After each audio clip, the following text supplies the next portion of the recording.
In this video, we're going to talk about 6 undervalued key spec books, and where I'm going to do it with a very special guest, Bry from Comically Correct Comics. What's going on, guys?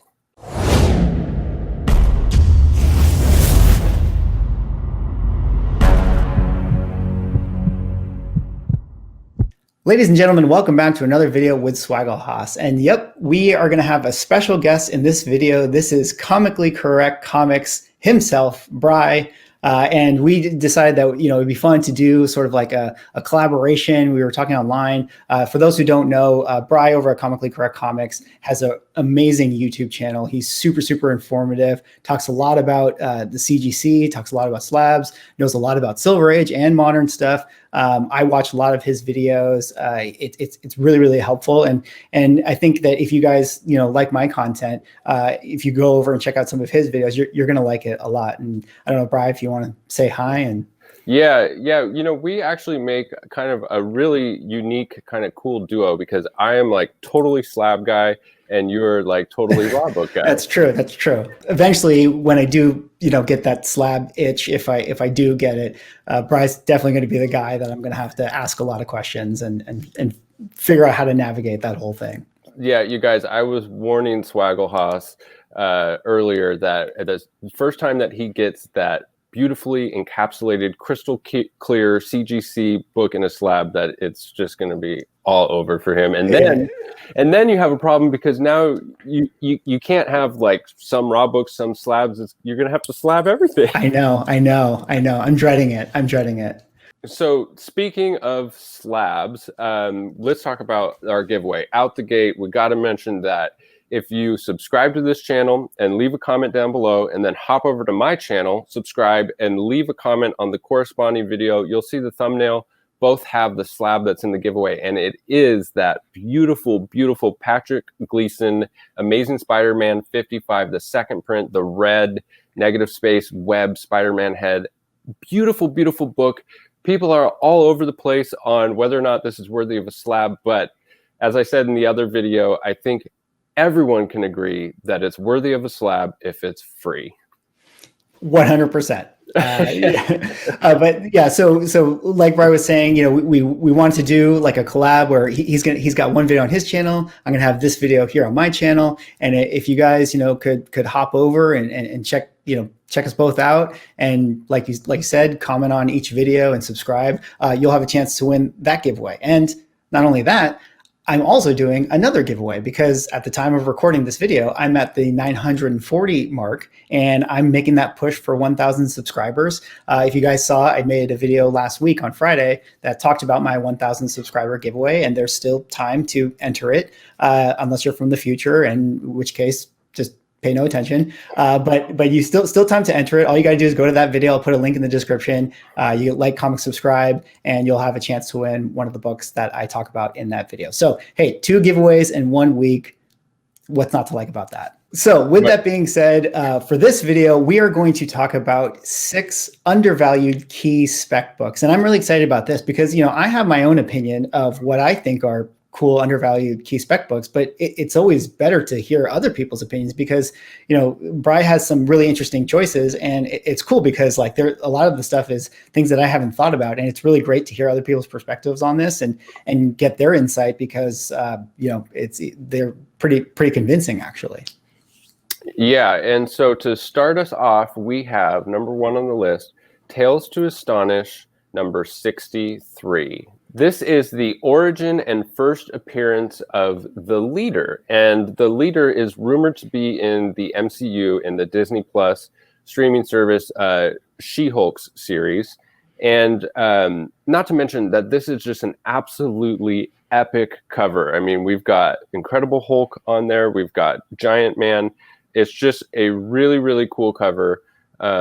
And I do believe that this book has some serious potential for growth. A CGC 7.5 to 8.0, which is a totally respectable grade for a book of this age, is hovering right around the $250 mark. And I believe that if the Leader were to make an appearance in the MCU, that price could potentially double. And we might see that 7.5 to 8.0 going for more around 500. So I think this is a really solid, undervalued key at this point in time.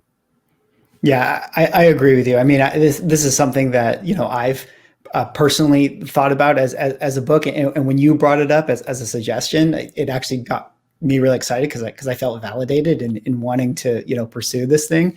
And like you said, like, you know, there's been hints at Abomination returning, or there's actually confirmation of that Abomination return, and so it's very, very presumable that, you know, the leader, who has a lot of connections to him in the story, might also play a role in the She-Hulk show. So it's really a great spec book to pick up, and not to mention, I mean, it's just a great Silver Age book, regardless of whether we see the leader in an MCU or not. Yep, and I do believe that all of these books that we're going to talk about today fit that category. Like, regardless of the spec, they're epic, awesome, amazing Silver Age keys. So Totally. This is actually a really, really cool list. Yeah. Do you want to talk about number 2 on the list? Yeah, let's go into number 2, and this is going to be Fantastic Four number 18. And I've talked about this book a little bit, and what's cool about it is that this is the first appearance of Super Skrull. And this, part of the reason why I think that this one is so interesting is that, you know, there was confirmation that we're going to get Fantastic Four in the MCU. And, you know, certainly it's possible that, you know, or I'd say very likely that we're going to get Doctor Doom as a villain eventually that the Fantastic Four has to go against. But, you know, it's my suspicion that since we've already seen versions of Doctor Doom in other previous iterations of the Fantastic Four, Kevin Feige might want to do something different for a villain. And being that the landscape is that we have, you know, the Skrulls already on the table, and we have, you know, it seems like we're going to do Secret Invasion as a storyline. It seems very, very plausible to me that Super Skrull might be sort of that first kind of logical fit for a bad guy for the Fantastic Four to go against. So this one is really interesting to me. You know, I don't have the CGC numbers in front of me. It is a little bit on the pricier side because it is such an old Silver Age book. But, you know, I've seen Raws go for, you know, the lower like $120 mark. I've seen some at $150. And, you know, I think that there are potential deals to be had out there. And if we ever do get Super Skrull in the MCU, I mean, this book will definitely double. Yeah. And as far as grades go on this one and prices, it really just depends on your budget. And rather than go into every different grade level and price point, just check FMV, use those tools that are available to you to see what a good price is, recent eBay sales. And on this one, just remember that low grade is better than no grade. For sure. All right, so that brings us to number 3 on the list, which is Fantastic Four number 36. Fantastic Four number 36 is something that I was super excited about when I dug in a little deeper and did some research. This is the first appearance of Medusa. This is the first appearance of the Frightful Four. And the Frightful Four are composed of Medusa, the Wizard, Pastepot Pete, my personal favorite, and the Sandman.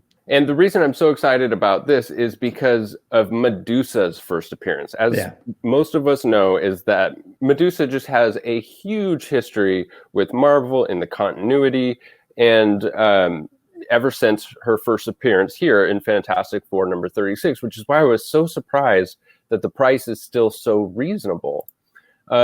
And another exciting thing about this as a spec is that the Inhumans already made it to the screen. Okay, in 2014, they were slated to be part of, I believe it was phase 4 of the MCU. And then they got pulled. They were going to have a movie, and then that got pulled. And then they made a TV show about it in 2017, and the TV show flopped. It was not well done, and it was not well received. So I think that that puts this book in a very interesting position, because obviously Marvel has put a lot of thought into the team of the Inhumans, and they were that close to making a movie about it. And I think that it could be redone. And if it were to be redone, I think that this book would skyrocket if it was done well. And it seems like we're seeing most series and movies being done well now when they're in the Marvel universe. So for that reason, I think that this book is more of a long-term spec. I don't think that it's going to happen anytime soon. So I would not buy this book to do a quick flip. I would buy this book to admire and appreciate in your collection, because look how freaking epic the cover is. And to just have it on hand in case news does get announced. And maybe news gets announced a couple years in advance and you'll see an increase in price. But I wouldn't expect a quick flip on this one. But another thing about this book that has me really excited is Paste Pot Pete. And Paste Pot Pete has got to be one of my all-time favorite villains. His success as a villain is entirely predicated upon his mastery of adhesives and solvents. And in his first appearance, it was Strange Tales number 104. Now, this is not an undervalued key. This is just an awesome first appearance of Paste Pot Pete. And you can see him here. He literally has a bucket of glue with a hose and a really archaic squirt gun attached to it. And look, he's just besting everyone with his glue gun.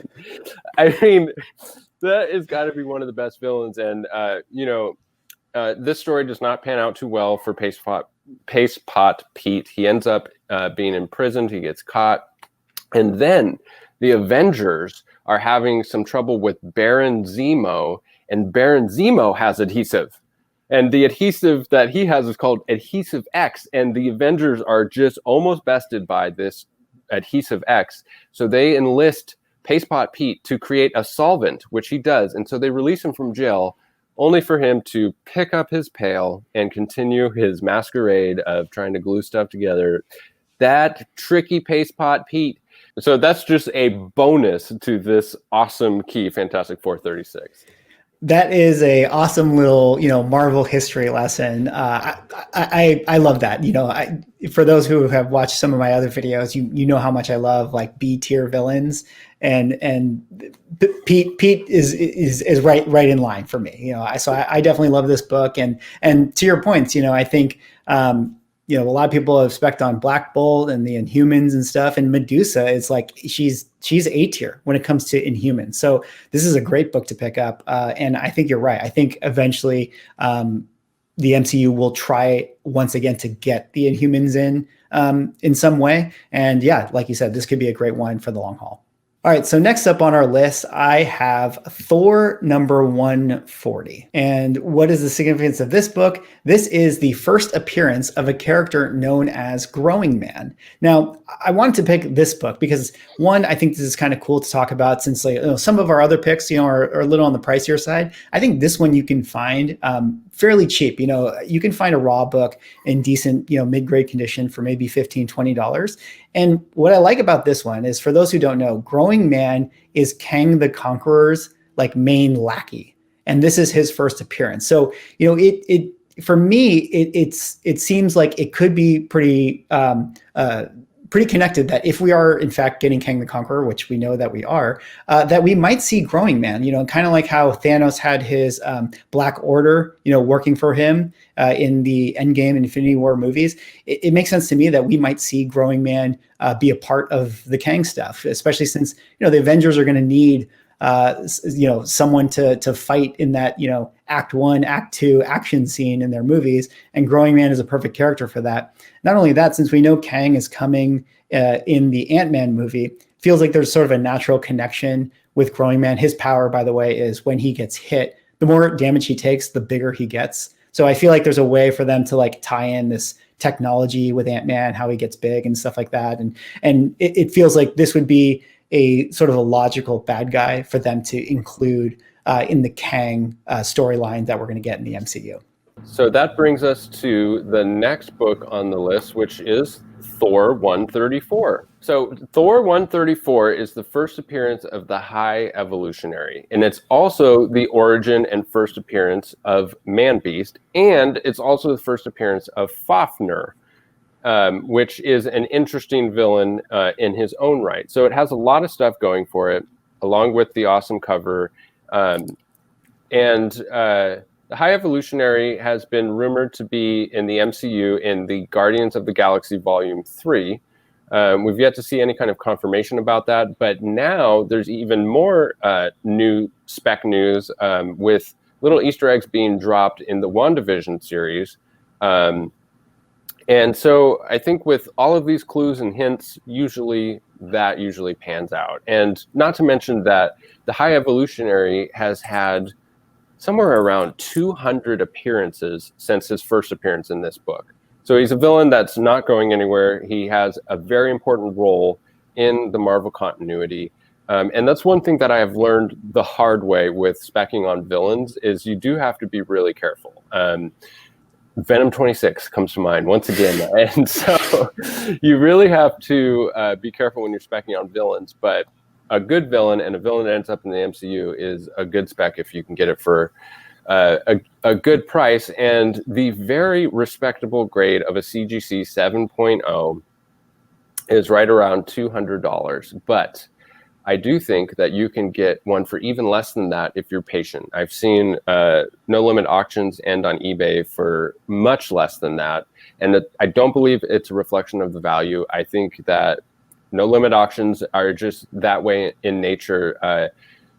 It's an SEO issue. It's search engine optimization. I mean, the right people seeing it at the right time. And you're just taking a big risk when you put something up at a no limit auction because the whole week could go by where the person that, like myself, who's actively looking for one of these books, I might not get the notification. I might just miss it. So if you're patient, they do come up on auction all the time. This is not... There are a lot of copies of this book available for sale, which is good for you because more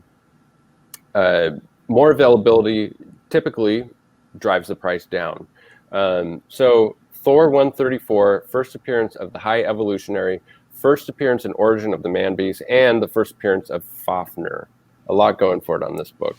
Yeah, you bring up a lot of great points. I mean, there's the stock investing term that I call, or they say is the economic moat, which means like it just has like a lot going for it, or it has, it's a company that has a lot going for it. And like you said, not only is it a first appearance of a major villain, it's actually has 2 more first appearances in it. So, you're sort of like really expanding your possibility of having, the pop culture or MCU characters come in by having 3 first appearances. And like you said, there's a lot of hints that High Evolutionary might be coming. I'm a big believer. I personally think that we're going to see High Evolutionary for a multitude of reasons. And I guess that sort of sets up my next pick, which is X-Men 221, which is the first appearance of Mr. Sinister. Now, you guys might be seeing this out there and thinking, well, hey, Swaggle, I mean, like, is this undervalued? Because I feel like this is a pretty hot book, a lot of sales going on. But for me, this kind of represents what I truly feel like is undervalued, in that I've seen, raw near mint copies or claiming to be near mint copies being sold on eBay for like the $40, $45 mark, which is really good considering, when you get it slabbed and you go to the CGC numbers, we're talking like, in that 250, maybe 300 mark. And Mr. Sinister is an A-tier villain, in my opinion. What I like about him is we've been seeing him in the current Marvel comic run called Hellions. So, that he's in Marvel's mind. And then he has a lot of connections with, genetics and evolution and things like that. So he has a history of interacting with the High Evolutionary within Marvel Comics. And not to mention that, we know that X-Men eventually will come. And we haven't seen Mr. Sinister on screen. So, with the pool of bad guys that they could do in the MCU, seems like Mr. Sinister would be a good one to do because we haven't seen him yet compared to the Fox movies. Additionally, he's got the connections to the High Evolutionary, since he's got connections to genetics and everything, which obviously is going to be tapped on or talked about when we get X-Men. And then since we have the Eternals movie coming, which, they have their own thing with, genetics and DNA and all that stuff, it feels like Mr. Sinister, it has a lot of access points into the storyline for the MCU. And so this is one that I think that you can get a really good deals. And for me, as far as growth potential, if I'm trying to think of a comparable, there's no reason that I don't believe that this book could sort of get to that first appearance of Carnage mark, for instance, like Amazing Spider-Man 361. I feel like these are both Copper Age books that, could reach that value. And where we see ASM 361, I think we could eventually see Uncanny X-Men 221. Yes, I agree. I love this book. What I love about this book is that the top grade, CGC 9.8, I'm not sure if there's any 9.9s on the census, but investment grade nonetheless, a CGC 9.8 is still within reach. And anytime you can grab that key that is a investment level grade in a CGC slab, I think is just amazing to still be able to get in on it at that level.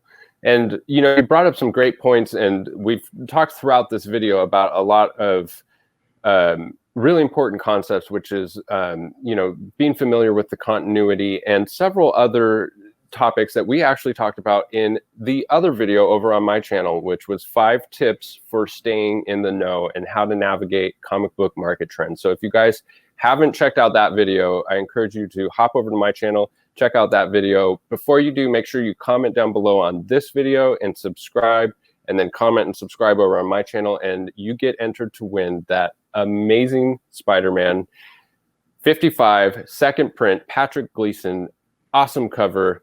And not only that, you get entered in Swaggle's giveaway. That's right, which is, for those who don't know, I'm doing a 1,000 subscriber giveaway. We're not quite there yet, but maybe we'll get there soon.